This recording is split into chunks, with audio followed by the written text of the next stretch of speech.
got sober, what was harder, giving up the substances or facing reality without them? Oh man, that's a great question. I was begging and pleading to get sober. What did working with abused children teach you about human nature that business never could? There's some really bad people in the world.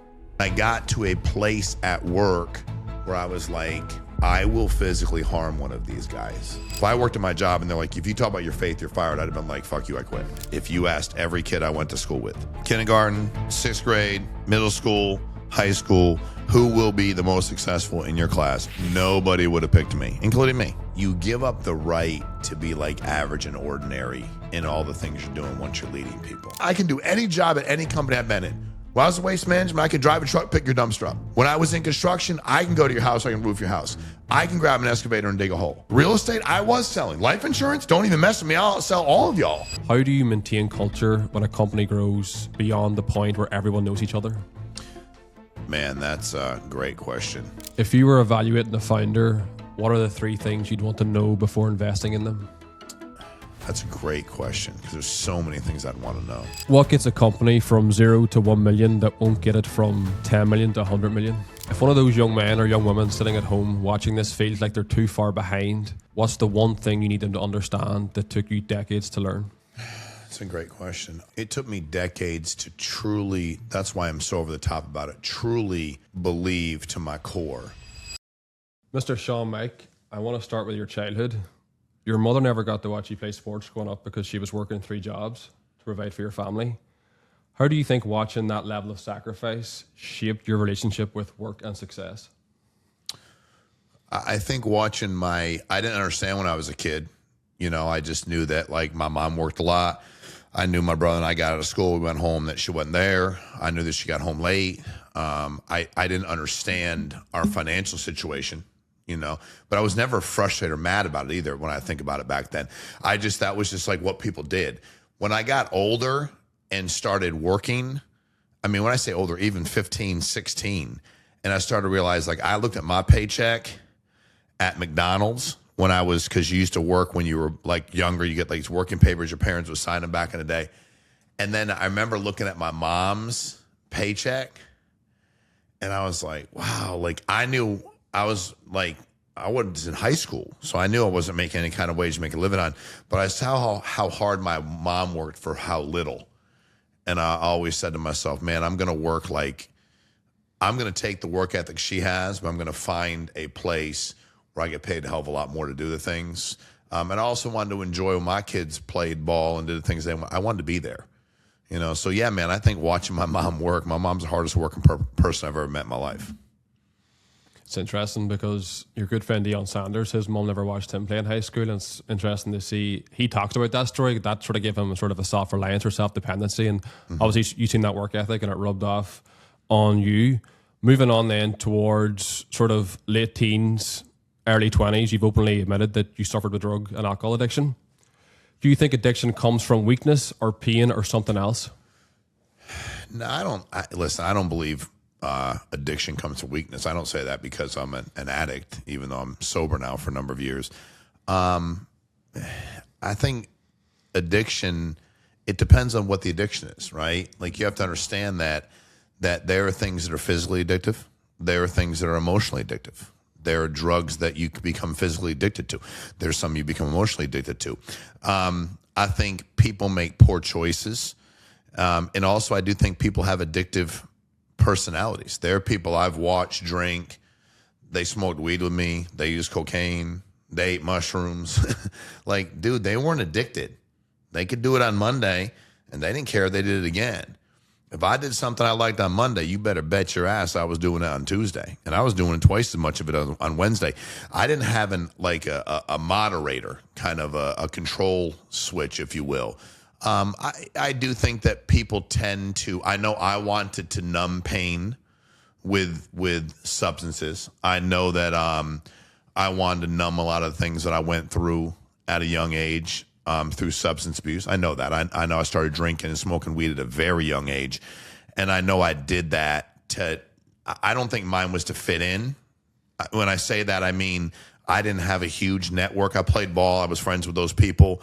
But I wanted to numb the pain. So I'd say pain over weakness. I don't think being an addict is a weakness. I think admitting that you're an addict is a strength. And I think I've said this plenty of times. If you have an addictive personality, I always tell people, watch out if he or she gets addicted to something positive and they're an addict.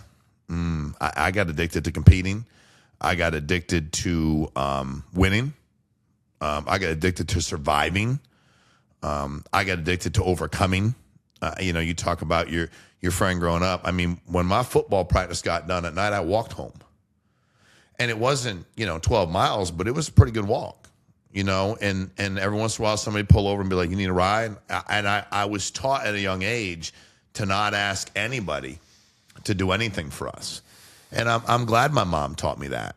And I think she was more embarrassed, and I don't know why she was. I look back on now, she was embarrassed about, if she watched this, she knows everything I'm saying is 100% true, but she still has a hard time getting her hands around how proud I am for how hard she worked.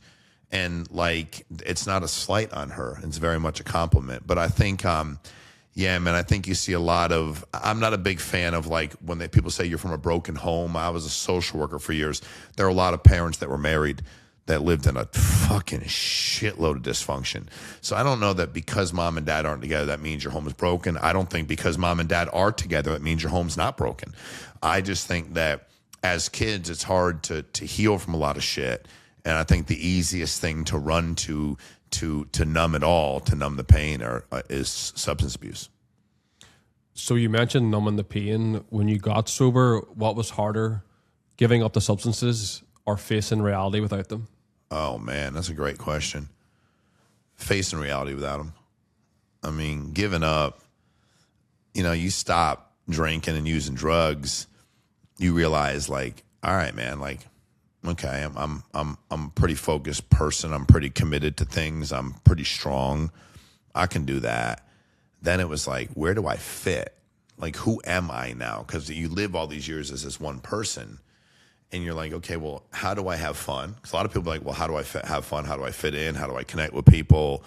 And you realize there are people that didn't have any socialization problems, but they did everything under the influence for so long that once they got sober, they're dude, I don't know how to react, how to be with people. I don't know how to interact with them. And it's you didn't have a problem with that before. You just did everything under the influence forever, and now you're trying to find your way. It was hard, man. It was painful, sad. You can moderate your moods when you're using. You feel sad, you know what to take. You feel angry, you know what to take. If I was angry and pissed off, I know I smoke a joint. Smoke a bowl, smoke a bong, take this can, flip that thing upside down, dent it, give me a little carburation on the side, and smoke some weed from it. If I need a little pick-me-up, that wasn't weed. I could use some cocaine. You knew how to moderate your mindset. And once you're substance free, now I will tell you that God got me through that. I know that. I don't debate with, I want everybody to believe what they believe. That's your life. I am not judging. I have the right to judge you. But I know that I don't have this great story where I heard this audible voice that said, Shawn, I don't have that. And I'm not, I think people do. I'm just telling you, I'll be honest with you about, I just know the more I leaned into God, the more I felt, and it did not happen overnight, but eventually I started to feel some peace. 2 years, 6 months was hell. And I mean, relative to, I get, but it was awful. Got a little bit easier after 6 months. Year 1 through 2 were still tweaking your lifestyle. After year 2, man, I'll be really honest. People ask me all the time, because I see a lot of people talk to them and they're just you don't ever have any I'm no, dude, no, you don't have to, you know what I mean? You picking up a drink and I tend not to, I'm not gonna, I spent my life around people that were doing shit they weren't supposed to be doing, and I was the fucking leader of the pack. So I don't need to be hanging out with people that are, selling cocaine, using cocaine. I don't need to do that. But even when people are drinking, I'm dude, what does your decision making have to, I'm not mad at you at all. And also if somebody is, what I did learn when you're sober, it's not hard. People say you don't like to go to bars or go to clubs. Well, now I'm 53 years old, bro. I don't, but for a long time, I didn't like it because I don't like drunk people when I'm sober, I realized. And then drunk, sloppy guys I really dislike. And then when they like start putting their hands on you like they're your best friends, it's like, bro, I'm gonna punch you in the fucking face in a minute. And I'm sober. And you don't want to fight me when I'm sober. I hit everything I'm aiming at. I have balance, I have coordination. So but dude, facing life was much harder than giving up the substances. Is there any part of your old life that you miss? Yeah, man. Yeah, I'm not gonna lie to you. I mean, I don't miss the it's funny. I used to travel a lot, play a lot of like softball, which is like what you get to do when you get done playing baseball, I guess. And I played with a bunch of dudes that played college baseball and some played pro baseball, and we would drink like until you couldn't see, and we had but it was fun. But I don't miss maybe the third day at 2 a.m. when I'm, driving my car into a fucking tree or hitting some guy in the face at some bar for no reason in any capacity, waking up next day with your sheets stuck to you because you have blood somewhere, don't know where, don't know what happened. I mean, getting that shit off your face in the bathroom and trying to be like, what actually happened last night? But yeah, man, I miss some of those. I look back on some of those. I'm not going back. I live day to day. But I had some pretty dude, I mean, God, I've wrecked multiple cars. I passed out the wheel. By the grace of God, I didn't kill myself or anybody else. Had a lot of run-ins with the law. I don't miss the bad, but some of the times that the crazy shit that we went through, and like that was kind of our old, like when I watched Hangover for the first time, like, but did you die? I'm like, dude, we've been saying that forever. That was well before the movie. We always said that, like, but did you die? Like, it was bad last time. I'm like, bro, but did you die? Like, we're all alive. Like, knock it off. So, yeah, Fergus, I don't miss being an addict. But yeah, man, I had some life experiences that unfortunately alcohol and drugs were tied to them, but they were cool life experiences. So I do miss some of those. Yeah, that's why I kind of smile and I start thinking about them. You know what I mean? But then I always go to like the really bad ones, like the first couple of years. That's how I stayed sober. I would like always, anytime I thought about the things I liked doing, I'd kind of just bring myself right down. That was my behavior modification, or I'd go to like the really bad ones.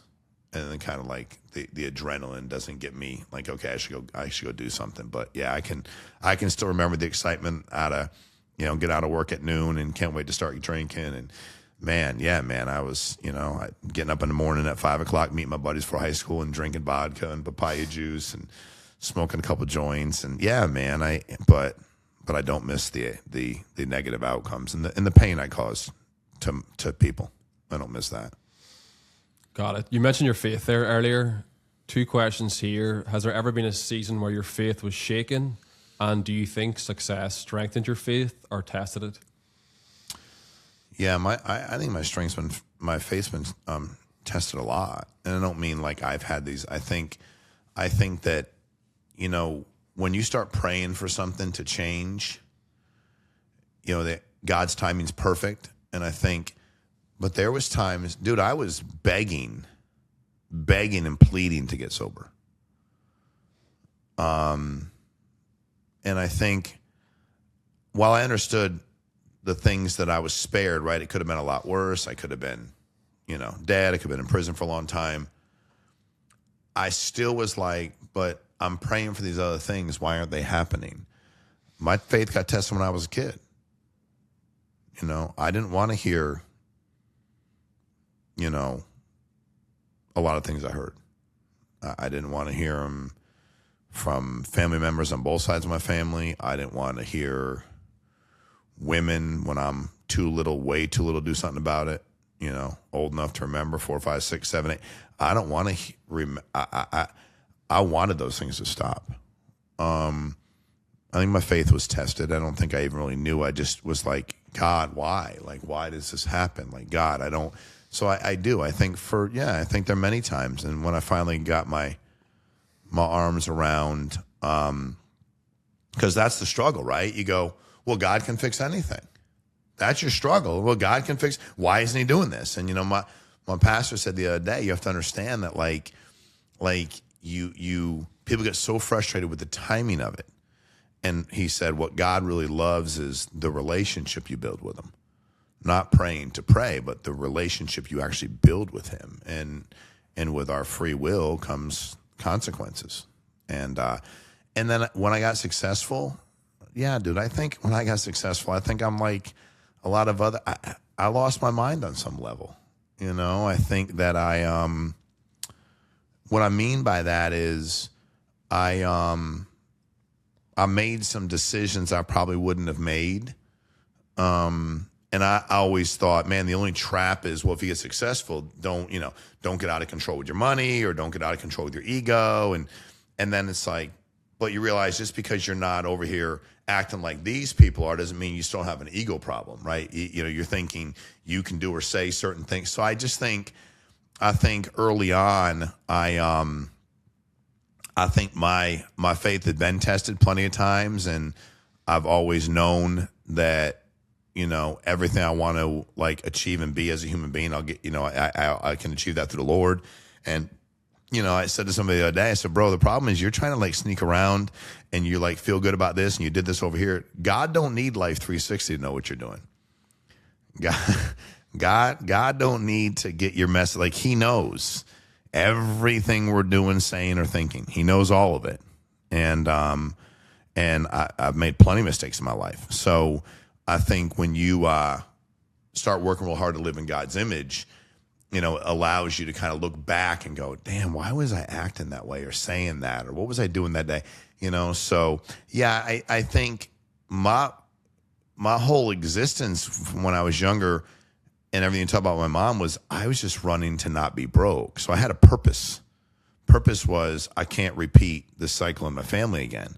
And then once you're not broke, whatever that means to you as a person financially, it's like, all right, what am I fighting now? And then I think I started creating new like enemies and things to fight because I didn't have anything necessarily to fight against. I'm like, okay, I'm not broke. I'm not going to be broke. I put my kids in a position where they'll always be okay. And I kind of created my own drama and trauma because I didn't have any, So yeah, man, it was, that was another test. Got it. You mentioned social work, which is a pretty interesting and eye-opening career choice. What did working with abused children teach you about human nature that business never could?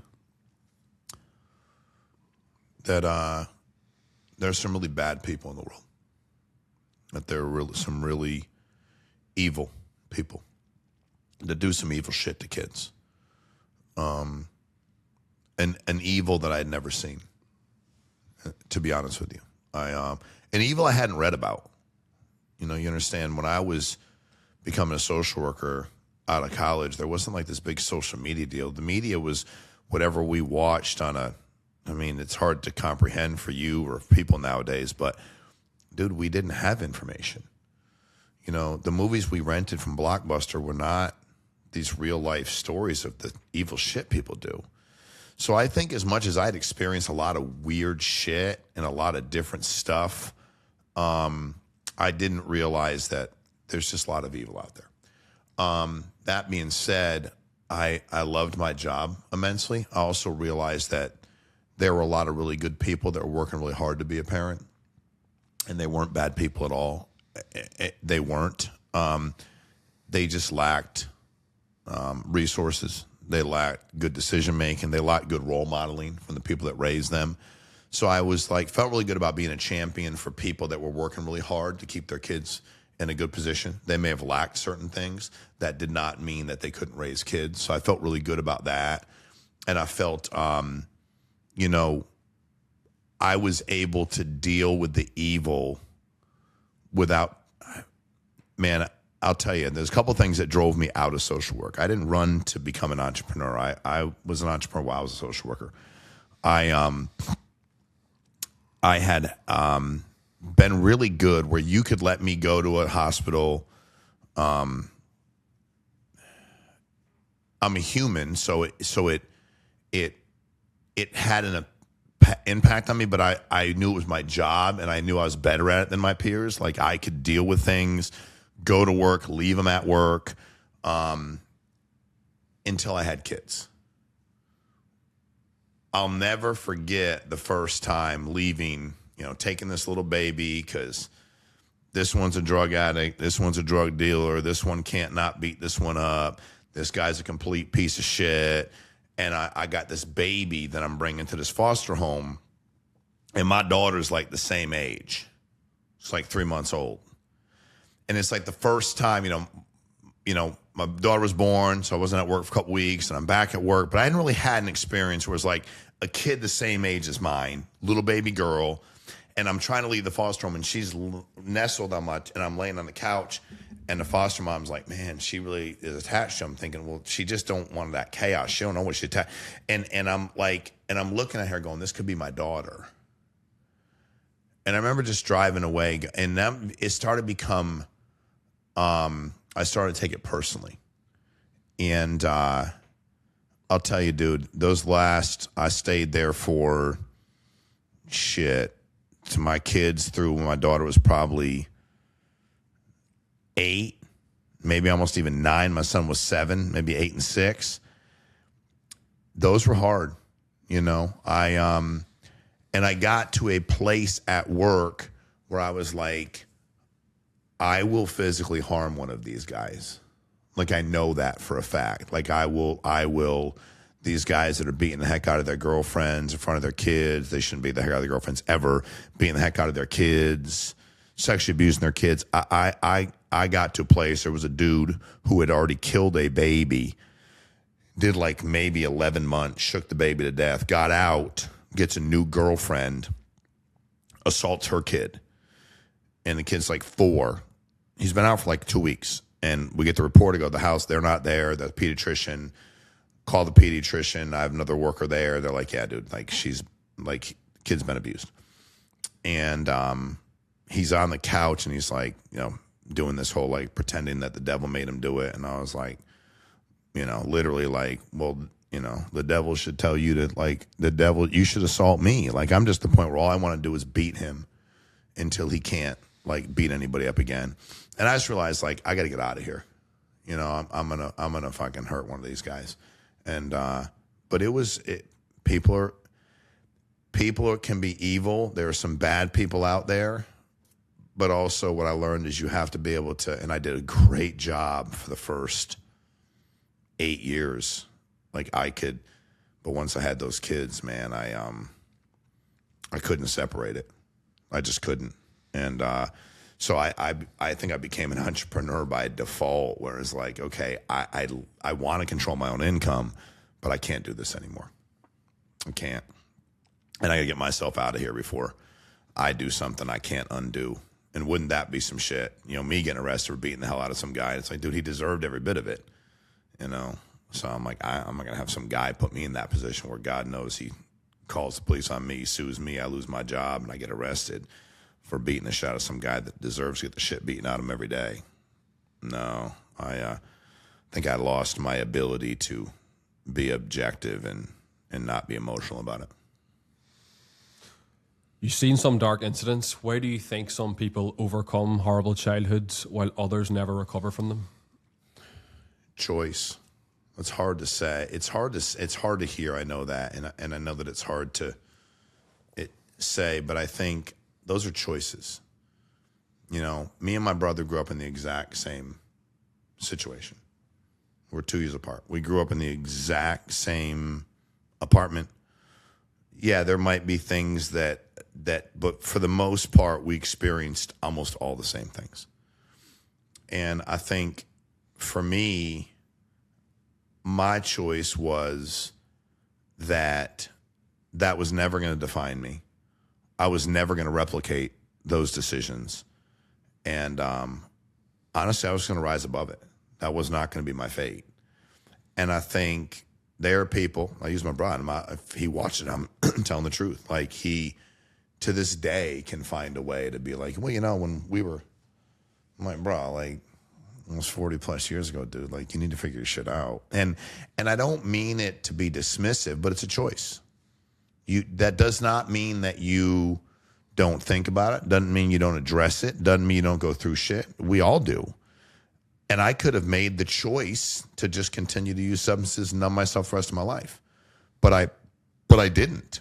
And the reality really is, weirdly enough, I don't share this a lot only because it doesn't come up, but my father had gotten sober and we weren't close at all. And I was almost like, man, God is so great. Because it was almost like he put this, like, my attention, I'm so angry about everything. But I'm like, wait a minute, if that mother effer can get sober, why can't I get sober?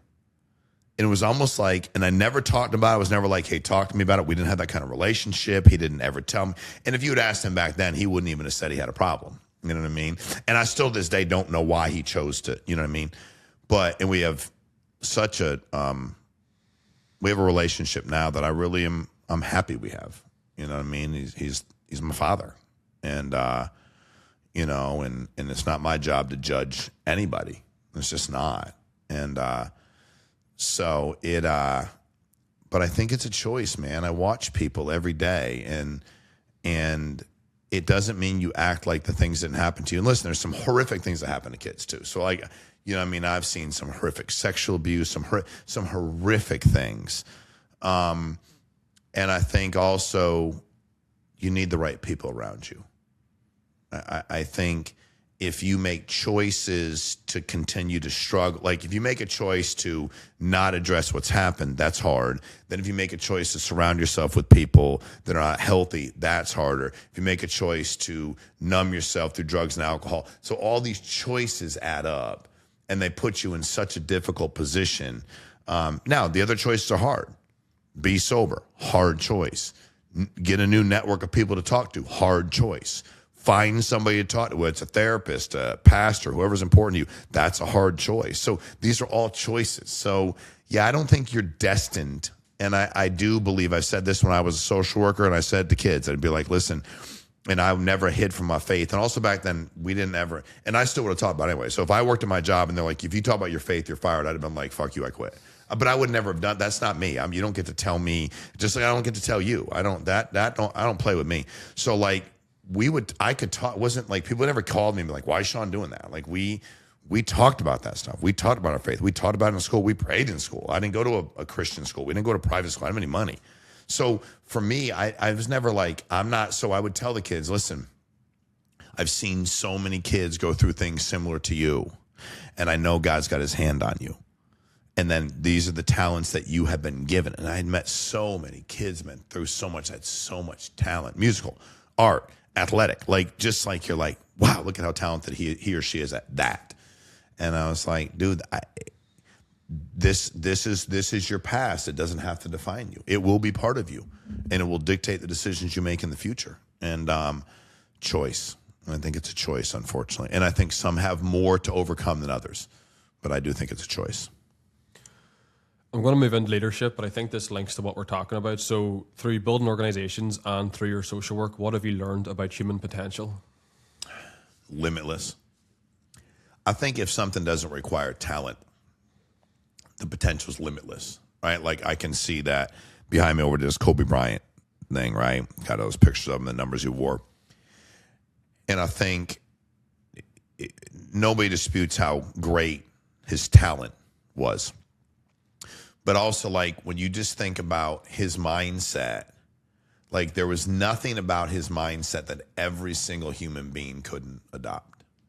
His athletic ability, you can practice all you want. You ain't going to replicate. I always love when people are like, they worked really hard. I'm like, you do know he was great. Like, he was just great. Like, okay, I get it. He went to the draft. He didn't look this way. But he was just great. He just worked to become greater. I think we underestimate people's ability. I think we underestimate people's ability as a whole. That's one of the things I think I've been blessed with, is I see how limitless potential is for human beings. Once anything we're doing doesn't require any kind of talent, now it becomes a complete level playing field. And I don't care what anybody says, because I'm just telling you, I was raised broke as can be.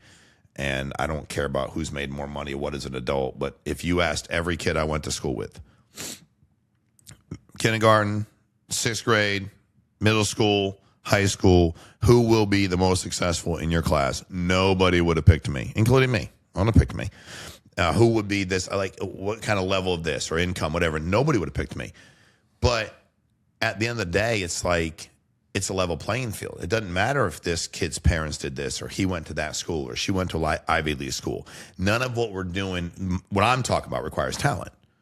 It's not like I was like, okay, I'm going to go be the greatest surgeon.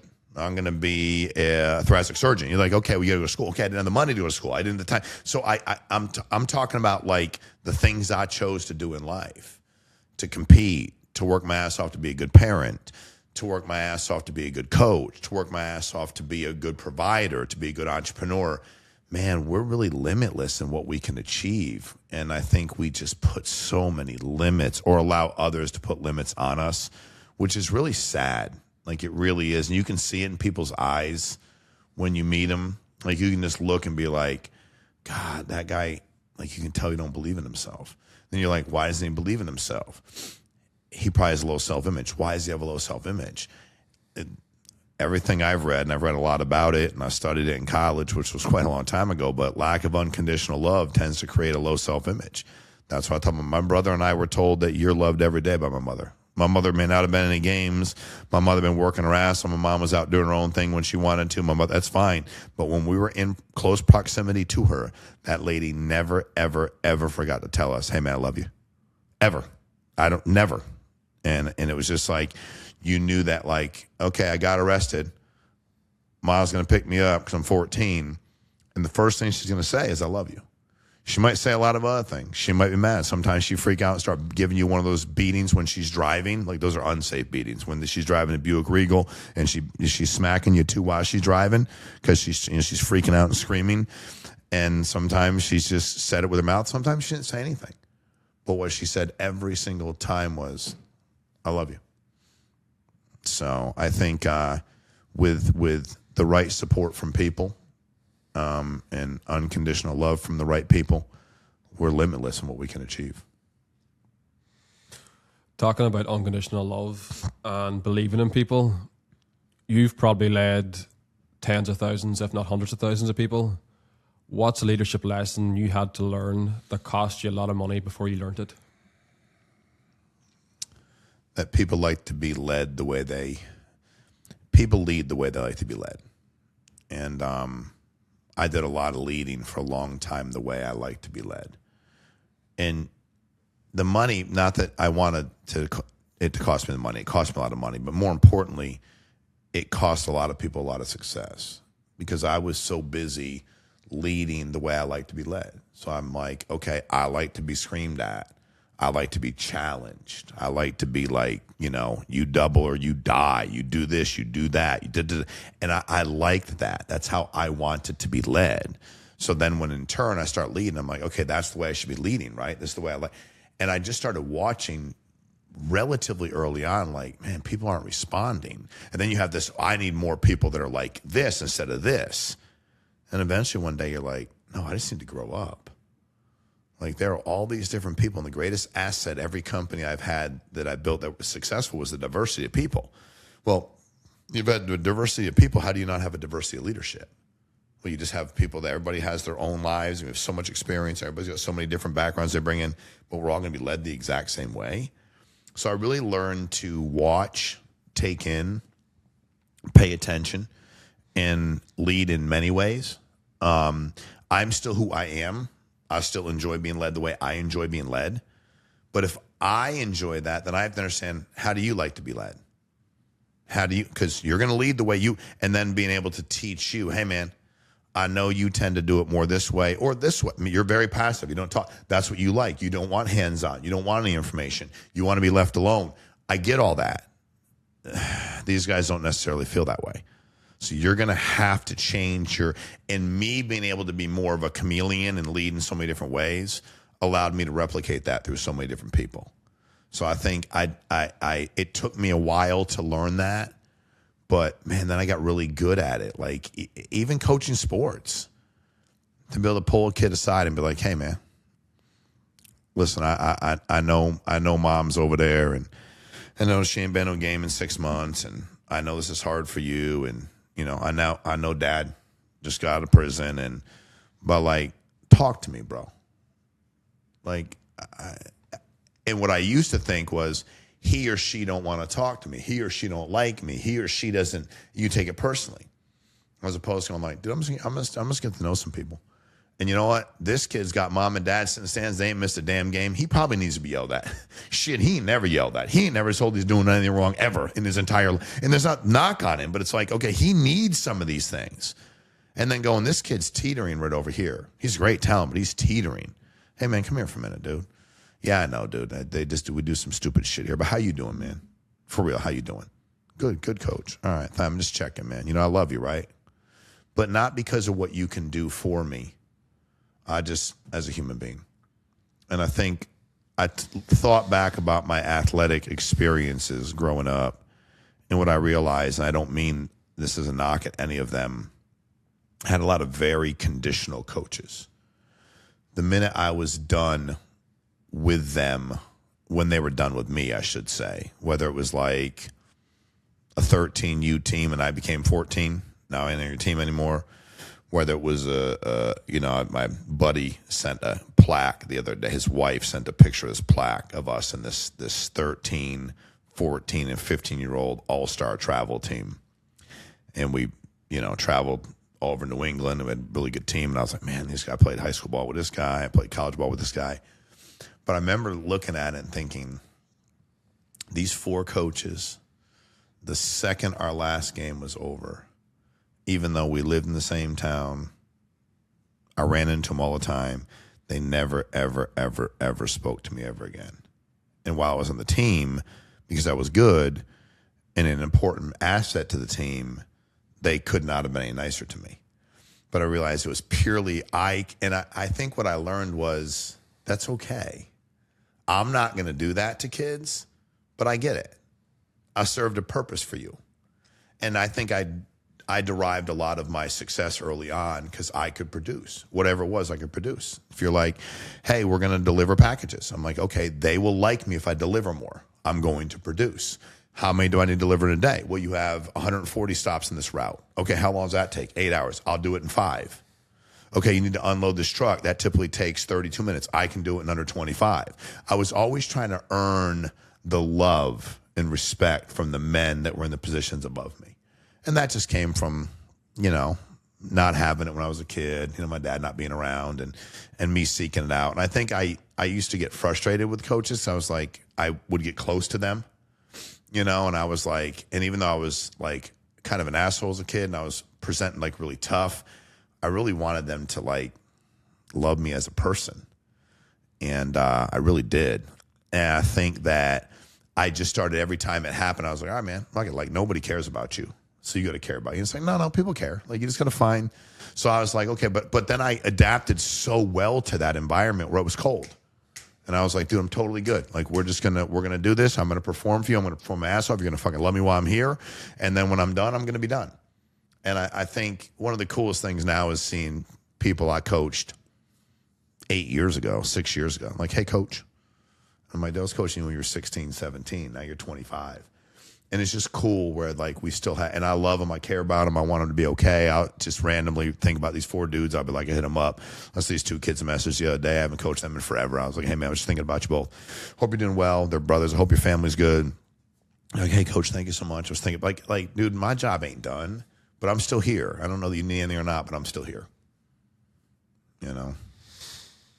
Speaking of leadership, so you've got social media, so people portray a certain image online. And then also in leadership, people can portray a certain image to the people that they're leading. The question I have for you, because in my opinion, I lead people in my own team. You lead best by example, but you know more than me. What does leadership look like when nobody's watching? I think that, saying yes to the wrong stuff is very expensive. And I think when nobody's watching, you have to, when you lead as many people as I lead, because it's, I get 10,000 last week that, got paid working with us. I mean, it's not, and over the course of 17 years, forget about it. It's hundreds and hundreds of thousands of people. But I think that what you have to understand is you give up the right to be like average and ordinary in all the things you're doing once you're leading people. And that's hard. that means you will work more than them. You will make more sacrifices than them. You will not take things as personally as they do. So you really have to take all the things that makes a person a great leader, and you have to exemplify like almost all of them. But I will tell you this, is transparency. When you fuck something up, you fucked it up. And I think that when you do that and people realize that A, he or she makes mistakes, B, they own them, and then not only that, hey, my bad, it was my fault, they fix them, and they do it to the detriment of themselves. So I'll give you an example. This last company I've been running for now almost 13 years, we were 3 years into the business, maybe 2.5. And when you start, you have limited resources, right? I'm taking them, I was already making money, but I was taking every dollar that came in and put it back in the company. Well, there's 100 people. So the CRM I got, I mean, it cost me nothing to build. Shit, I don't even know tech. I probably could have built it. But then all of a sudden, when you got 5,000 people using something, you can imagine that the duct tape and the bubble gum start to fall off of that because you invested nothing pretty much into it, 20, 30, 40 grand. And I knew that it was getting to a point where we were going to have a problem with it. And one day, I'm sitting at my house. I'll never forget one of the guys I work with, Andrew, he's with me, and my phone starts blowing up. And basically the CRM where you'd order your leads, they'd come in the CRM, you'd receive the leads from there, and you'd be billed for the leads, okay? So let's say you bought $1,000 in leads. What happened was it double billed everybody's account that ordered leads. So if you bought 1,000, 2. If you're buying them for your team and you bought 4, it was 8. Not only did it double charge you, it didn't deliver a lead. It didn't deliver a single lead. The thing just shut down, but it had no problem drawing your money. And I'll never forget, immediately I'm like, okay, get a hold of tech guys. Takes us 3-4 days to fix it. I ended up putting millions of dollars into it after that to fix it the right way. And I immediately got the leads out and got those to everybody. And then I refunded their money, and then I refunded on top of that another 100%. So if you spent 10 grand and got hit, you spent 5 grand and got hit for 10, I gave you the 10 back because that was yours. And then I gave you another 10. And it cost me probably, and at the time it was like $820,000. And I remember my accountant going, hey, like what happened? Like, cause they see the numbers, and then my office managers, he's like, dude, like 100%. I'm like, we're refunding people. I had guys that like hit us for which is fine. It was their time to order. They ordered 12, they paid 24. Boom, here's your 24 and another 24. And all these years later, I'll still have people go, man, I really appreciate you when you did that. That was like really, and they'll say stuff like, that was a good idea. That was good PR. I go, no, it was just the right thing to do.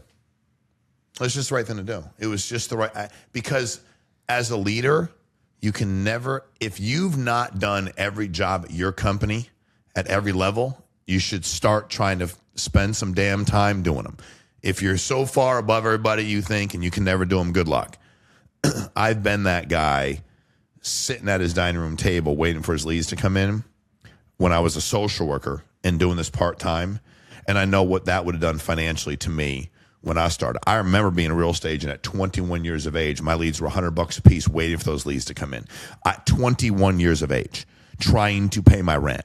I'll never forget that feeling. So when people are like, why would you do that? I'm like, you've never been in that seat. As a leader, if you're leading people, and I believe this, people can argue me to the end of the earth, it's your choice. The greatest leaders are people that are leading in an area, an environment, a sport, a business where they've done every aspect of that deal. Like, I live in Miami. I'm not like a diehard, oh my God, they have to win or not, but I like the Miami. I like Coach Spoelstra's story from the Heat. I like that dude's done about every job. He started at the very bottom, and I'm like, even when early on when he got a job, I'm like, he'll be great. I don't know anything about NBA basketball. I don't know shit about what he's doing. I'm just like, dude started like in the film room. He's done about every damn job. He'll probably never forget what that was like. He didn't start because daddy got a job and daddy was like, hey, you're a head coach now. So I'm just saying, and he's going to be a Hall of Fame coach. So to me, that made sense. When I've seen great leaders that have been able to go, you know what? I can do every job in this company. Any job, hey, I'm not a tech guy. Outside of that, I'll hire a tech guy. Outside of that, I can do any job at any company I've been in. When I was in waste management, I could drive a truck, pick your dumpster up. When I was in construction, I can go to your house, I can roof your house. I can grab an excavator and dig a hole. I can do all that. Real estate, I was selling. Life insurance, don't even mess with me. I'll sell all of y'all. Like, I'm not afraid. I'll get on the phone and call leads right now. So for me as a leader, I just think that has allowed me to, I just do. You don't have to be the best at everything, but you have to have done all the things that you're asking people to do. So those decisions come easy when you've lived it. You know what it's like to do that. You know what it's like. When I was in real estate, I'm like, dude, I got to find an industry that has leads. So when people are like, man, I'm in real estate, having a hard time with leads, I'm like, yeah, that sphere of influence is tough, dude. Warm market, that stuff's tough, isn't it? Like, I know what it feels like because I lived it. I think the greatest leaders never forget what it feels like because they've been in those positions. I like your point about doing every job because I'm the same as you. I can do every role in my business, bar AI, which means I have an AI team now. So if I set a task and they say to me it'll take a week, I can't say it's going to take 3 days because I haven't done it. So once you've done it, you can actually set standards and say it takes X amount of time. So you can actually track people and what they're doing. So you mentioned about going from 100 people to 500 people within your company. How do you maintain culture when a company grows beyond the point where everyone knows each other? Man, that's a great question. We have to have help. So you have to delegate. You have to find people as you're building this thing up where you create this culture that you have to ensure that they're bought into. When I say bought into the culture, I don't mean you tell me you believe in it. Because I might change something if I find 8 people I work with that I really trust their opinion, and 8 of them are like, hey, dude, I hear you, but on that thing, I don't know if I can get down with that. Like, I hear you, but you have to be open to having discussions with people where you're willing to hear the feedback. Now, ultimately, somebody's got to make a decision. So I'm in a meeting. I'm like, somebody's got to make a decision eventually. But you need to make sure. I think a lot of people try to force culture. And you can force culture on 3 people. It's you and 3 people. You can force culture when you know each other. There's 40 of you. But now when I look at, like, reports from the company, people are like, do you know a lot of the people? Dude, I got 50,000 people. Like, I'm really smart, but 50,000. How can I remember 50,000 people? So for me, what I did early on was like, okay, you know what? I might have to figure out what I can't die on. Every hill can't be worth dying on. So it's like, okay, what are the things that we know we can't deviate from? And it might be, I mean, like for me, it was like, okay, we have to put the clients first. That we can never change that. We got to put the clients first, got to do right by the clients. And if you don't do right by the clients, you can't be working with us. Like we can't, that's a hill worth dying on. We got to make sure that the decisions we make are great for the client and great for the agent. That's like, we have to do that. But outside of those decisions and that kind of, you know, great for client, great for agent, and can't harm the company, a lot of it, okay, man, well, this should be our schedule. Okay. I don't know. What do you 4 think? Hey, man, I don't know if like, so you really got to kind of figure out you can run it like, you know, a dictator when it's a small group. When it gets big, that's why dictators get overthrown. That's why history is important. It repeats itself and you should study it because after a while, they're like, wait a minute. He controlled this when there was 100 of us. Now there's like 4,000 of us, bro. We don't even agree with half the shit he says. Hey, man, do you agree with him? No, I don't. Okay, they got armed guards. Yeah, but we got 4,000 people. How many can they kill at one time? And that's how you get overthrown. So for me, I think to maintain a culture, it has to be a lot. When you get a big organization, it has to be a lot more of a democracy. There is somebody going to make a decision. There might be a team that's going to make decisions. And it made my life so much easier. So now I could go through my phone and send 8 text messages to 8 different groups. I could create a message, copy, paste, and do that 8 times. And I feel pretty confident that I will get the word out to the majority of the company. That's crazy. 20 people in a group text, 160 people can get me. And then I can go, all right, you know what? This guy does a Zoom call once a week. He gets 900 on. Hey, bro, can I get in the call Friday? Okay, so now 8 text messages and 1 call. Hey, man, this guy gets like 1,400. Hey, dude, when's your call? Can I get on there? So now all of a sudden, 8 messages and 2 Zoom calls. I feel pretty confident that we can get the messaging out. And I still want to be very involved in the messaging and also be there to go, what questions y'all got? I'm here. Like, what do you need? You got to be present. If you're going to build a culture you want people to stand behind, you better be in the middle of it. You better be there. You can't build a culture from your ivory tower and bark down.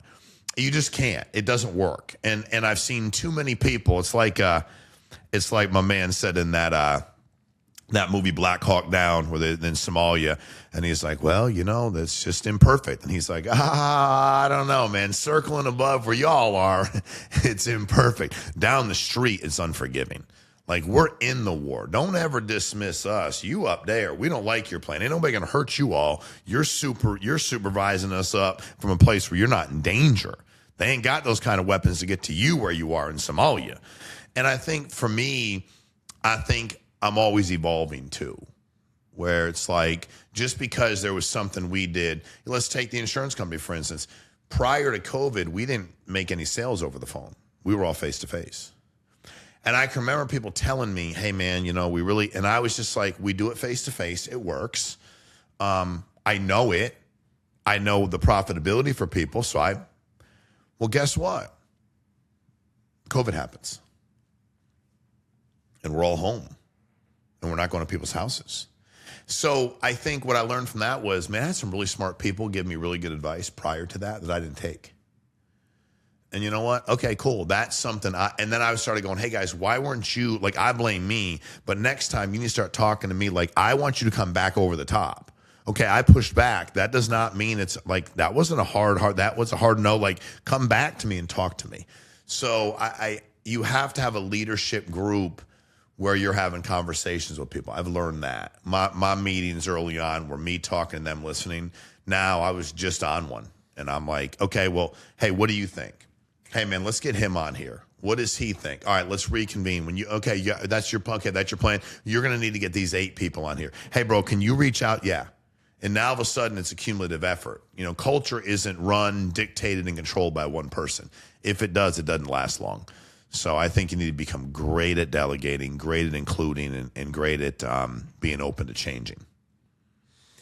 Okay, this is on building companies, which you've done a lot of. This can be more rapid fire. So this is what's more important, or you can rank them. What's more important, the right product, having the right people, or the right market? Having the right people. Not even close. Why? Dude, you can give me the right market, and you give me the right product, give me the wrong people, I can't do it. It all comes down to people. I'd like them all, but if you give me one, people. Dude, that's what builds great business, is great people. What's more important for a founder, the ability to sell, the ability to lead, or the ability to see opportunities before everyone else? Lead. I mean, seeing opportunities for everybody else is great. I really do. But we're also all getting into industries that have been here before. I think this idea that we're all like these unbelievable founders and innovators in 2026 is kind of adorable. Like, I'm not a tech guy, to your point. So I'm not going to, I think AI is, oh my God. But that was never going to be, I was never going to wake up and go, you know what? I think it's AI. Like, I'm just not who I am. So I think it's leadership. Sales is important. I mean, it'd be great. Again, want all 3? Leadership, without a doubt. And I think great leaders find great people that have great ideas. And those great idea guys and girls follow great leaders because they're leadership. So being a great leader. What matters more in an entrepreneur? Intelligence, work ethic, or emotional resilience? Emotional resilience, without a doubt. Intelligence is great. Work ethic is great. Emotional resilience. You can have the greatest work ethic in the world. You can be the smartest guy in the world. But if emotionally, your emotional IQ, or you're not emotionally resilient, you're done. You won't survive it. The emotional roller coaster doesn't get dominated because you're smart. I've seen a lot of really smart people fail. I've seen a lot of hardworking people fail because they don't work smart. And so you take even those 2 things. You go, well, if I work smart and I'm a hard worker. No, dude, then you have to be emotionally resilient. Business will beat the shit out of you. That's been I can keep going no matter what's happening. And the men and women I've watched lead, that's what I've marveled that they have. And the greatest leaders I know, that is something every one of them has. Got it. If you were evaluating a founder, what are the 3 things you'd want to know before investing in them? If I was, the founder. Man, I'd want to know. That's a great question because there's so many things I'd want to know. I'd want to know why they chose this market, this product. That's very important to me. So whatever it is I'm looking into, if I'm going to join the company, I'm going to invest in the company. Why did you choose this product? Why this marketplace? Why this product? And anytime it's only opportunity, it's only money, I'm not really that fired up about it, to be honest with you. So I want to know why. Then I also want to know from them, because if I don't know them, right, I'm trying to figure out what's going to happen when something goes wrong. Because if I invest in them, something inevitably is going to go wrong. When there's a capital call for more money, and I'm like, dude, look at what's happened the last quarter, last 2 quarters. Like, I want to know what's been your biggest failure in life. Like, that's important to me. So I really want to, whether it's through my research or through my questioning, or, you know, and if it's my money, it's my research. What has he or she done after they failed? That's always like crazy important to me, because that tells me everything I need to know about somebody. And I think the last thing really is this is, and I don't know that you didn't, I don't know that I can, how do they treat people that aren't as strong, secure, emotionally stable? Man, they're right. They're wolves. They're sheep and they're sheepdogs, you know, like I heard that well before I've seen it in movies. Like, are they a sheep? How do they treat the sheep? Are they a sheepdog? Because a lot of people are just trying to make their way in life. Do they take advantage of them? Like, how do they see people like that? You know, my mom had a rule. I'll come to the school. I'll come to the police department. But if you get in a fight or beat the shit out of somebody smaller than you, inferior to you in any capacity, we have a big, my father had the same rule. My father wasn't even around, same rule. Like, weird, like saying, like, I'm not playing that game with you. So, you know, I how do they treat people that are more vulnerable, the most vulnerable, you know, whether it's kids, whether it's people, what, so those are things that, there's so many things, it's a great question, but those are the 3, weirdly enough, and maybe even the last one for people, that are most important to me if I'm going to be investing my time and money into anything. How do you make decisions when there isn't a clear right answer? Best you can, man, and fast. I think the greatest asset to decision making is timeliness, and I think that it's also okay to say, you know what, none of these options are like great or perfect, but we're going to go with this one, and here's why. But once you decide to make a decision, dude, you made it. It doesn't mean down the road things in the company don't change, but in that moment, in that time when you make a decision, it's, hey, when we leave this room, this is a decision we made. I'm owning it. I'm making it. But we're living with this decision. I need everybody to understand that. And those are where you make, that's where you make your bones. That's where you have your success. That's where you make your money. Anybody can make easy decisions. But man, and I really love that when somebody calls me and says, hey man, I want to run something by you. And it's like a no-brainer. It's kind of like, dude, you already knew that, right? Like, that was such a no-brainer. But when they call you and like, hey, man, this happened, what would you do? And I'm like, well, there's only really 3 options. And they're like, yeah, I was thinking that too. And you're like, none of the 3 are great. But you got to do something, you know? So I think it's speed. I think hey, if I'm going to make a decision that's hard to make, or if I'm going to make a mistake, man, I'm going to make that shit fast. I'm going to move fast, break things, and live to fight another day. Got it. If you took over a struggling company tomorrow, what are the first 3 numbers you'd want to see? Profitability is huge. I want to know what the profitability is. I want to know what your EBITDA is. I want to see what the growth has been over the last 12 to 18 months, but not just top line from an expense standpoint. A lot of times people spend themselves into unprofitability. They just spend money to spend money. I'd want to see that. And I'd want to see retention, whether it's employee or agent, independent contractors. I want to know how many people have worked here and how many, like, if I look at this company, let's say I'm investing or I'm trying to fix it or whatever, you know, who was there 2 years ago? Who was there 6 months ago? You know, walk me through who's actually, because that'll also give me who the core decision makers are. You know, give me the people on the leadership team. Oh, he's been here it might not be good. Like, if it's fucking falling apart and you got 4 dudes been here since the beginning, well, shit, I'd probably start with getting rid of all you. Like, I'm a dude. I make changes. That's when I come in to consult. I did that for probably about 1.5 years, 10 years ago, and I would tell people, I will fly in. I will meet with you and your staff. I will evaluate everything. But you're not making money. That's why you're calling me. Or you're not making the money you want to make. So be clear. I'm going to suggest you make changes, and I'm not going to stay around if you don't. I'm not owning a dumbass plan that's not going to work. I just don't want to waste my time. My time's too damn valuable. So when I show up and I'm like, and I would sit in meetings and literally I just sit back and, okay, walk me through what you do. Well, I know your job title. I got that. Company's lost $1.5 million in the last 4 months. Walk me through what you do. And I want to see, can I talk to him? Is he accountable? So I think for me, it's I want to know the people as fast as I can. Sometimes the numbers don't necessarily tell me that, but give me the EBITDA and then give me the trends over the last 12 to 18 months. And I can tell you, and sometimes, hey, guess what? What do you think we should do? I'm like, you should shut this shit down. You don't know what you're doing. You're in a boatload of debt. Nobody's going to cut you any more money. Nobody. And you need to cut your losses. And a lot of people don't want to hear that. What gets a company from 0 to 1 million that won't get it from 10 million to 100 million? 0 to 1 million is just pure grit. You can work yourself to 1 million. You can work yourself to 5, 7, 8, 10, 12 maybe.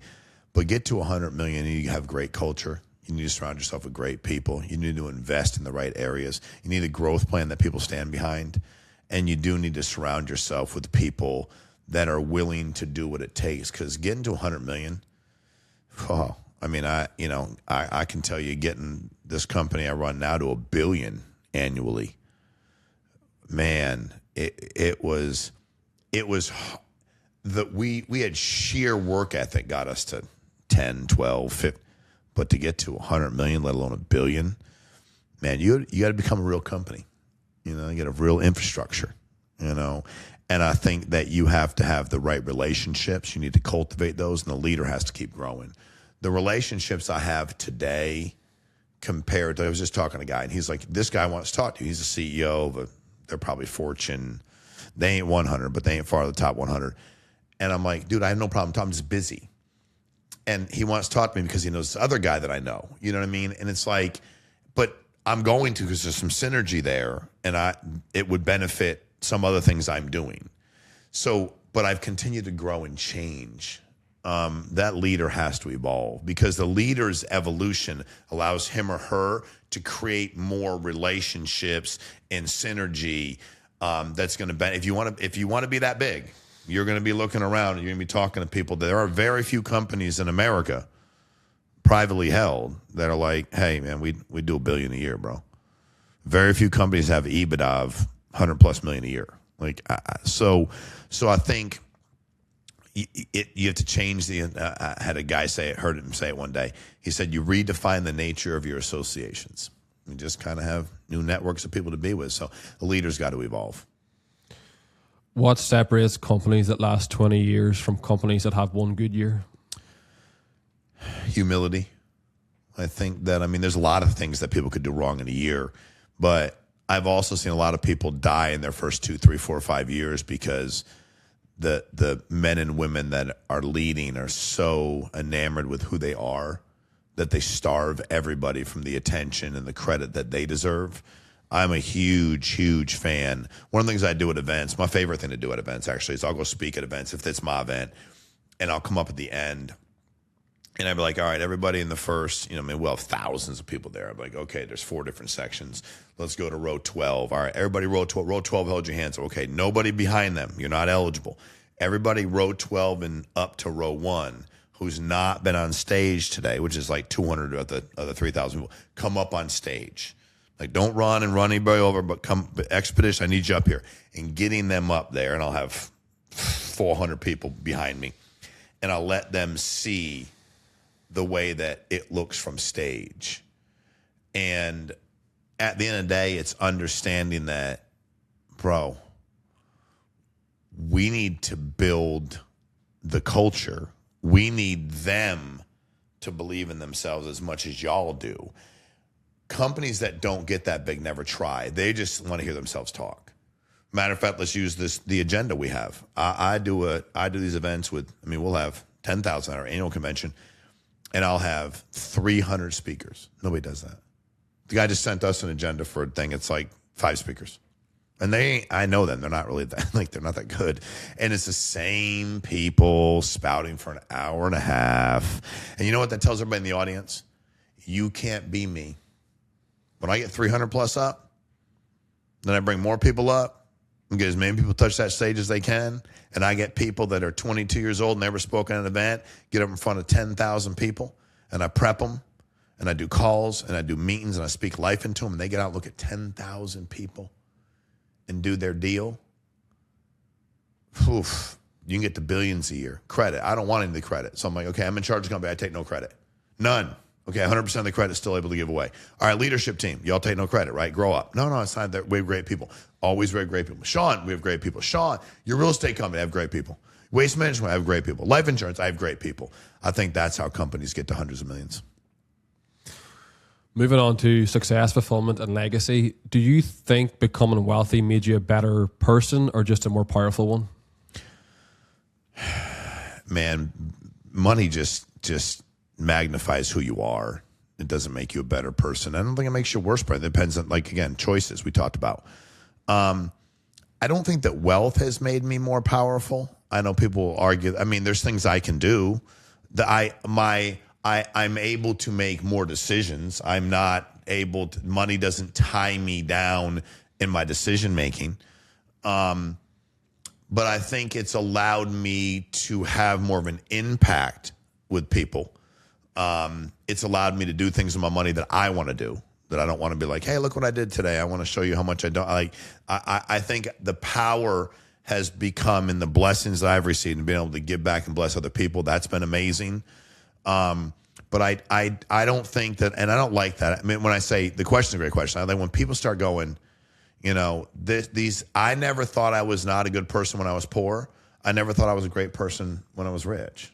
Never once. Wealthy. Never. In my mind, that I think I never thought I was worse than people when I didn't have any money financially. Like, financially, I was worse. I didn't have any money. But I never thought, like, I'm a worse human being, or like, oh, look, I made a bunch of money, I'm better than everybody. That's never crossed my mind. And I'm the same person I was then. I've grown, I've made mistakes, I've lost my mind at times. But I think that, but you do have to appreciate the blessings you've received. And I do believe that you have an obligation to bless as many people as you can.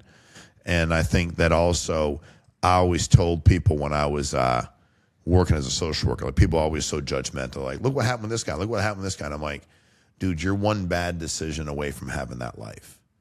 You got a guy that gets behind the wheel drunk, gets in an accident, kills 3 people. I've gotten behind the wheel drunk. I passed out. I hit guardrails and went off the road. I just didn't hit a family. I could have. What? We're this close from having a different story. And I think the minute and you go like, well, not me. Okay, you could be driving down the street texting.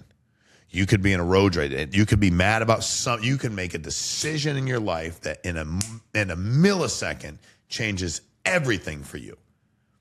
And that means what? You're the next minute, you're this dramatically, horrifically bad person. And before that, you were perfect. You had a circumstance in life, you made a bad fucking decision. So I think I always remember that too, no matter how much, I can make, or what's happened, or where I get to go, what meetings I get to be with, or who's there at the meetings. None of that matters to me. And I think, you had asked earlier about leadership. Like, I think true leadership, doing things that people don't get to see you do, is how do you treat everybody? The one thing I will say is I watched my mom in the service industry, especially back in the 80s, when I'd show up to get her, she'd have a jar, because she's a bartender, of nickels and dimes and quarters, and we'd leave it, and then with time my brother and I would go get a small pizza or go get something, lunch money. And I'd watch the way that people treated her. Now, they weren't putting there, but just how they dismissed her, how they spoke like she wasn't like a human being. So I think you'll get judged by how you treat the most vulnerable people you'll ever meet. And I could go on forever on that. Was a great question. We spoke about choices, but do you think highly successful people are wired differently, or they simply just think differently? I think they think differently. I think if you think they're wired differently, you're full of shit. I think successful people that tell you they're wired differently are full of shit too.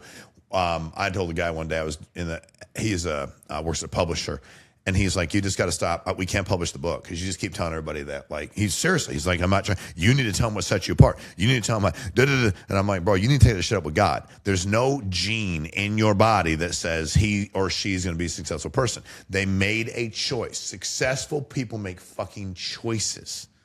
They make a choice to work harder. They make a choice to be more emotionally resilient. They make a choice to be around people that will benefit their situation. They make a choice to stand their ground. They don't have some kind of genetic predisposition to being a successful business person. Now, if you go, this guy's rich because his dad was rich. You didn't ask me if he has money. Did he build his money? No, daddy gave it to him. Okay, then what are we even talking about him for? He was born into the family. Yes, he was born into this family. That doesn't mean that he was going to have been a better businessman or better. Well, this guy got $100 million and he was, okay, if you ask me if somebody gets $100 million to open a company and somebody, like, yes, okay, I got it. But what I'm telling you is that's still not a talent. Yes, getting access to money is great. But I'm telling you, as a successful businessman or businesswoman, one of the biggest lies successful people will tell you is it's just the edge I got. It's just who I am. I made a fucking choice to not live the way I was raised. I made a choice to not listen to people when they told me I was less than. I made a choice to compete with everybody and want to kick the living shit out of all of them. I made a choice. So, man, yeah, it's choices people make. It is not anything you're born with. And yes, the choices dictate your mindset. Your mindset dictates what you actually do. And then a phenomenally strong mindset allows you to keep and stay the course no matter what's happening. So, you mentioned choice a lot in this podcast. I have a question here that says, is winning a skill? But I feel like you think winning is a choice. What choices have you made that have got you in the position that you are now? Hard choices. I mean, I think it's not just choices. It's difficult, hard choices. You know, I think that everybody would choose to win if they didn't have to make the hard choices. All right. So I think hard choices are giving up shit I like doing. There's things I like to do. I mean, I'm a human being. Giving up personal things I like doing, giving up personal conversations and stuff that is mind-numbing, which people seem to like, right? Like, we like mind-numbing stuff. That's why we watch Netflix and we do all those things. And there's nothing wrong with any of that. I'm just saying, when you're trying to get ahead and you're trying to win, you ain't got no time for that. You don't celebrate until after you win. Problem with most people is they're celebrating the entire time. They ain't never won nothing. I mean, so at some point in time, I gave up sleep. I gave up comfort. It was a choice. I gave up things I enjoyed doing because I wanted a better result for me and my family. I'd made a choice to not worry about if I was liked. That was a hard one. Like, made a conscious effort, a conscious decision, a choice to go, you know what, I don't give a shit what people think. Genuinely don't care. If they're not with me, they're not with me, but I don't care what they think. I also made a choice to be direct and honest with people, even if they didn't receive it well. And I made a choice that I was worth it, that me and my family were worth it. So I made all those choices. It's not a talent, but also you have to make the choice every day. You can't make it for 2 weeks. And a lot of people make difficult choices for a week, 12 days, and they stop. Once I was committed to those choices, I'm an addict. I can be addicted to good choices just like bad choices. Do you think confidence comes before success or after success? Oh, I don't think you can be successful without confidence. I think, and everybody has their own definition of success, but I think without confidence, it's hard to be good at anything. It's hard to be good at sales. It's hard to be good at recruiting. Because the problem with what we're talking about in business is, I think you could be, like, there are great athletes that may not be that confident, but dude, they got great athletic ability. When you remove, an ability, you could be a musician. He may not have a lot of good confidence, but dudes, he's good. In business, when there's no talent, if you're not confident, you ain't got nothing, because everybody is equal to you, talent level wise. The only thing that really separates you is the confidence with which you do something. So I think if you want success, man, you have to build confidence. You have to build your self-image to become a confident person. How do you build confidence? Do things you don't want to do. Make those decisions on a pretty regular basis. Because we develop, people ask me, it's not, you'll develop courage after you do the things you're afraid to do. So you're like, and that's also how you develop your confidence, right? So in it, I wish it was the other way, I guess, right? We just be like, I just want to develop confidence. I want to develop courage. When you start walking in to do something, or you're thinking about doing something, and you're really uncomfortable about it, and you don't know if you should do it, and once you do it, and like as good or bad as it may have been, you're okay, and you're still there, and you're like, dude, I didn't die. Now all of a sudden you start to develop your courage, which is your confidence, and they build together. You develop it by doing things you have no desire to do, or things you're really uncomfortable. You know you have to do them, but you have no desire to do it. Like, I'm going to have a really uncomfortable conversation with this person. Fuck, I don't want to do it at all. And then you do it, and you're like, that wasn't so bad. And then all of a sudden you start to develop your confidence, because you realize that you can do about anything you put your mind to, because it doesn't require talent. It's that lie we're told as a kid. You can be anything you want. That's not true. It's not. Well, Mom, I want to be a professional volleyball player. Well, Mom, I want to be a track star. Not true. You need talent. But if you're like, hey, I want to be a successful businessman or business person, and the lie that business people have told for a long time and capitalists have loved for you to believe is that unless you're anointed, or you come from a certain background, or you are talented, you can't achieve. I think the funniest, cutest, I'm being condescending thing I've ever heard is when somebody goes, I'm just a talented businessman. It's like, no, you're a liar. You can develop confidence. I'm a talented salesperson. No, you're not. You developed confidence. You worked really hard at your skills. You developed them, but none of it was talent. You know, so you do the things that are hard. You do the things that you're afraid of, and you get the courage and the confidence after you've done them.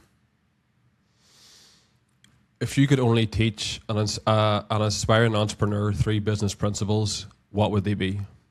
First business principle I would teach somebody is to fund your business. I think a lot of people starve their business. I think you have to realize that depending on what business you're in, you're going to put a lot of your income right back into the business for a period of time. And it depends on the business. Sometimes that might last for 3 months. Sometimes it might last for 3 years.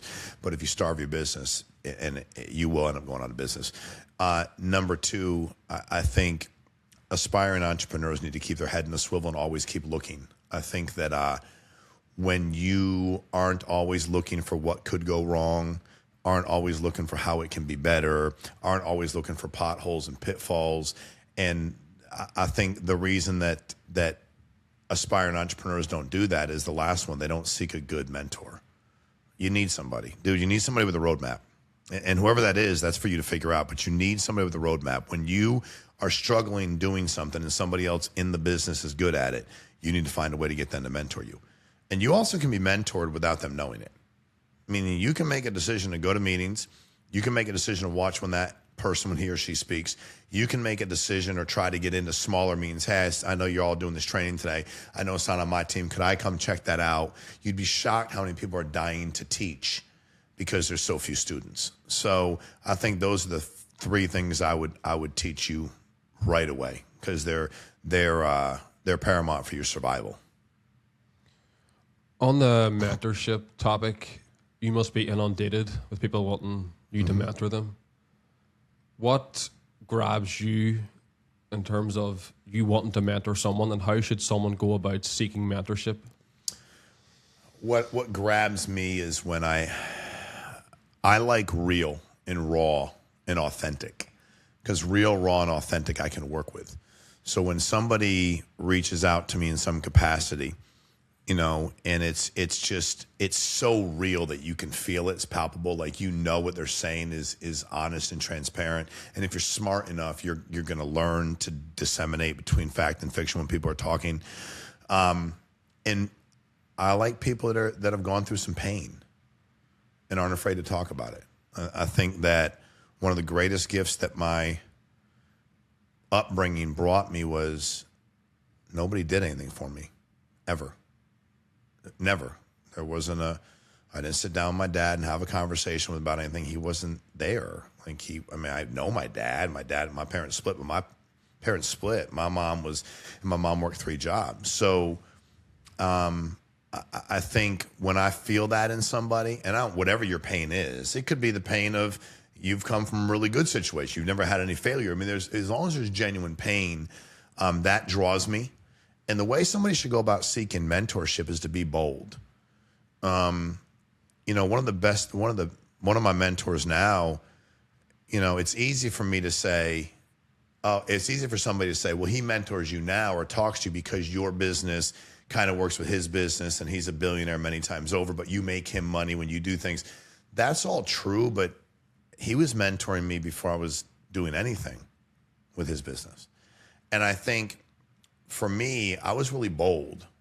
And when I saw the way he carried himself, I saw how successful he was in business, I literally, after talking to him maybe twice, I said, hey, would I be able to? And I didn't say like, hey, maybe one day I should take you to lunch or something stupid and scripted. I just said, hey, listen, I know how crazy busy you are, but I really enjoy our conversations. They mean a lot to me. I didn't have like a father figure to teach me these things, and it's really meant a lot to me. I'm sure you got a lot of things going on, but if you could spare some time on occasion, man, I'd love to grab lunch with you, love to have dinner. I want to learn. And I just kept with like, I want to learn. I want to be a great student. I want to learn.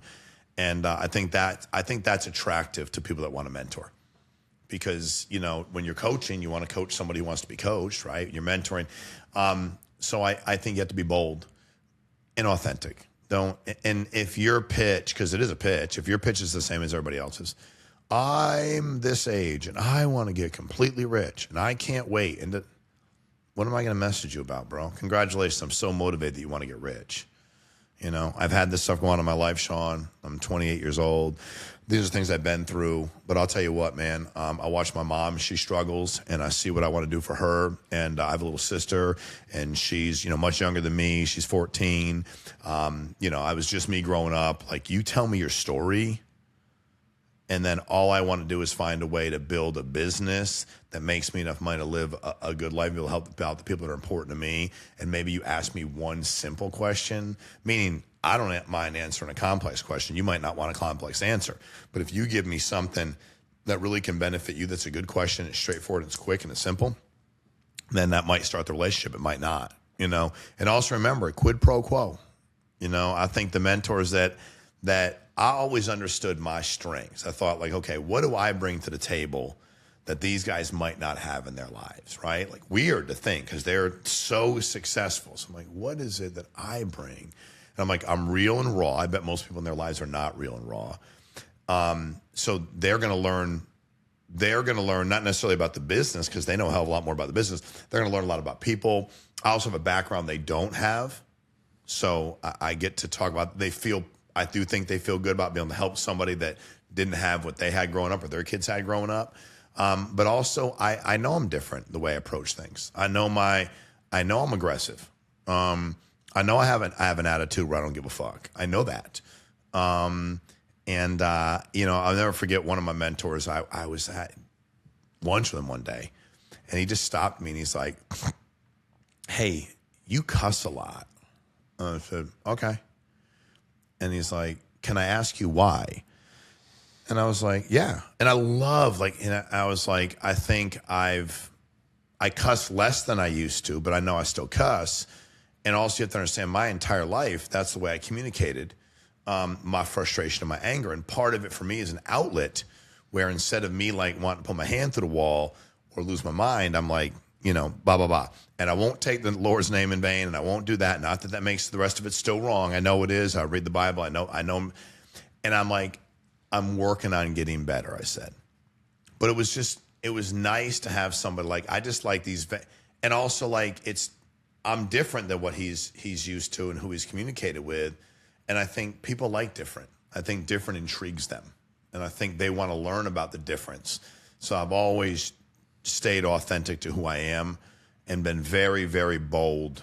And if they ask me a question that has nothing to do with their business, but something outside of that, I might know more about it. I was just talking to a guy today about it who's very, very successful. And he's not my mentor. I just know him. And he was like, can I ask you something? It was just something he would never know. And it wasn't about his business. He's a super successful businessman. But it was a personal thing about how to handle a situation. It's not really business related at all. And I was like, dude, you could do that, but here are the repercussions of you doing it that way. And I know because I've lived those. So I'm just saying, when you do this, you're going to upset this person. And this person sounds like he has nothing to lose. So I'm just be cognizant that when you mess with somebody who ain't got nothing to lose, bro, you can end up on the wrong side of that thing real fast. So I think I've always just tried to bring that authentic approach, and I think that's how you should go about seeking your mentors. And by the way, your story. Please don't do what everybody else does. Do not go online and adopt other people's stories. Just your story. You have an authentic, unique story, no matter what you think about it. Your story, you're the only one here that has that exact story. Live in it and embrace it. And don't try to pretend to be something you're not, good or bad. I actually heard recently that there's 3 reasons why a mentor will want to mentor a mentee. One is they see a younger version of them in the mentee. 2 is they're just feeling altruistic and want to help serve. But the third one is what you mentioned. They feel like they can learn something from the mentee. 100%. So that different point is bang on. What do you think people should ultimately strive for in life? Peace. Give me a long peace. Peace is the most undervalued thing that we should be striving for. Peace personally. Peace, first of all, peace spiritually. Peace personally. Peace professionally. And what I mean by peace is being at peace with decisions you're making on a daily basis, being at peace with what you're trying to accomplish in life. Because when you see people that are not at peace, it's hard to watch because they're so off balance and so off kilter. And you can be at peace working your complete ass off. That doesn't mean you're not at peace. Like if you understand your journey and you know what your guiding light is, your North Star, or where your compass is pointing, you're at peace doing those things.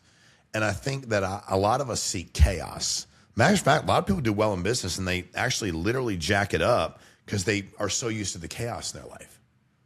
You're like, so wait a minute, you worked really hard, you did really well, then it got good, and you slowed down because there wasn't really a lot of bullshit to deal with. And that's unusual for you, and you got uncomfortable. So you created your own bullshit by making them, wow. But then I'm like, that actually makes sense. Because I did that for a number of years. Like, I'm just going to create my own bullshit. Then I'll have my own, like, thing to be frustrated about and thing to argue. So I think that, I think peace, and you'll know where you're lacking in peace in your life, whether it's your relationship with the Lord, whether it's where you're working at, whether it's who you're with personally, your friends, whether it's, a substance abuse deal where you're like, they don't really have any peace. I mean, it's really amazing when that happens because it like changes everything about you, So I think peace, man. I would have answered that differently a year ago, 6 months ago. I'd answer completely differently 5 years ago, 10 years ago. But today I say peace. Final question. You spent your entire life proving that somebody who came from nothing can build something extraordinary. If one of those young men or young women sitting at home watching this feels like they're too far behind, what's the one thing you need them to understand that took you decades to learn? That's a great question. It took me decades to truly, that's why I'm so over the top about it, truly believe to my core that I could achieve what any businessman or businesswoman was achieving in America. Like, it took me a while to understand that. And I think to your question earlier, I had to build the courage and the confidence. And I would go in to do these things in rooms that made me uncomfortable, wherever I was, who I was in front of, whatever I was pitching, whatever the situation was, if I was trying to raise funds, whatever I was trying to do. I hope you younger entrepreneurs embrace the fact that if you truly decide to be a phenomenal student, if you pay attention the entire time, if you do a lot of things that you need to, that we could talk about for hours here as an entrepreneur, but you could do it quicker than I did if you embrace the fact that this is truly a space where anybody can go achieve. I think I'm so over the top about this not requiring talent because for 2 decades I believed it required talent. 2 decades, probably close to 2, probably closer to 15 years. 15 years, man, I was convinced that they were right. You become rich if you come from money or know the right people, right? If not, and what you know, it's who you know. I'm like, well, I don't know anybody. I don't come from a good situation. Then I was convinced there's some kind of business acumen you were required to have, however you were going to get it, or you needed some kind of talent, and I didn't think I had any of those. It took me 15 years to figure out that was complete bullshit. So if you can do it in 15 days or if you do it in a year, man, you'd be well ahead of me. Perfect.